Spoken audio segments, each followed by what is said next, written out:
সাতক্ষীরার ভোমরা স্থলবন্দর দিয়ে পণ্য আমদানি কমলেও চলতি অর্থবছরের প্রথম ৮ মাসে বেড়েছে রাজস্ব আয়। এছাড়া একই সময়ে এই বন্দর দিয়ে ভারতে রপ্তানি হয়েছে 2,14,000 টন দেশীয় পণ্য। এ নিয়ে আরও জানাতে ভোমরা স্থলবন্দর থেকে যুক্ত হয়েছেন সহকর্মী আহসান রাজীব। রাজীব, জানাবেন যে এই ৮ মাসের মধ্যে কত টাকা রাজস্ব আয় বেড়েছে? যেহেতু আমদানি কমেছে, নিশ্চয়ই রপ্তানির পরিমাণ বৃদ্ধি পেয়েছে, সেই চিত্রটি কেমন?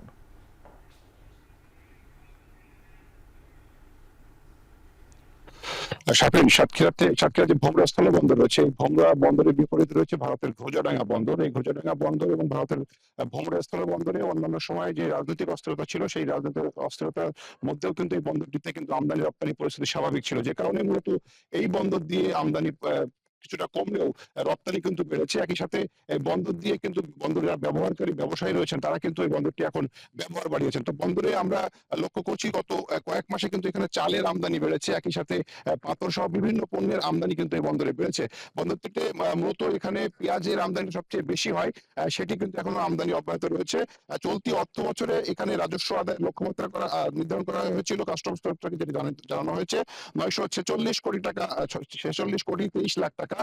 সেটির বিপরীতে গেল 8 মাসে এখানে রাজস্ব আদায় হয়েছে 751 কোটি 66 লাখ টাকা, যা গত 8 মাসের যে লক্ষ্যমাত্রা ছিল, সেই 8 মাসের লক্ষ্যমাত্রায় 162 কোটি 24 লাখ টাকা বেশি আদায় হয়েছে বলে কাস্টমস বিভাগ জানিয়েছে। এছাড়া এখানে পণ্য রপ্তানি করেও কিন্তু বিপুল অঙ্কের টাকা রাজস্ব আদায় হয়েছে।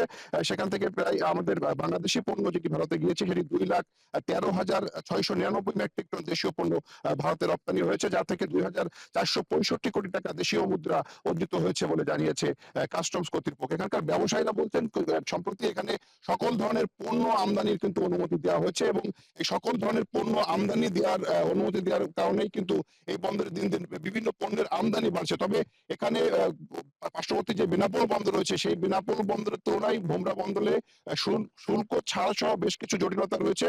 এক্ষেত্রে কিছুটা বৈষম্য করা হচ্ছে বলে ব্যবসায়ীরা বলছেন, যে কারণে এই বন্দর দিয়ে ওই বেনাপোল বন্দরের তুলনায় পণ্য কিছুটা কম আমদানি হচ্ছে। এছাড়া এখানে পার্কিং ইয়ার্ড এবং বন্দরের যে উন্নয়ন কার্যক্রম হওয়ার কথা ছিল, সেটি এখনো শেষ হয়নি। সেটি শেষ হলে কিন্তু এখানে বন্দরের সক্ষমতা বাড়বে, এবং সক্ষমতা বাড়লে এই বন্দর দিয়ে আমদানি পরিমাণ আরো বাড়বে, এমনটি বলছেন ব্যবসায়ীরা।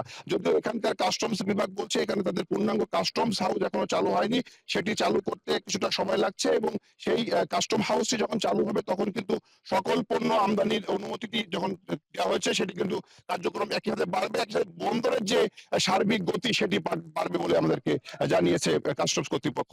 তো এই ছিল আমার কাছে সাতক্ষীরার ভোমরা স্থল বন্দর থেকে আমদানি রপ্তানি পরিস্থিতির সবশেষ তথ্য। শাফিন।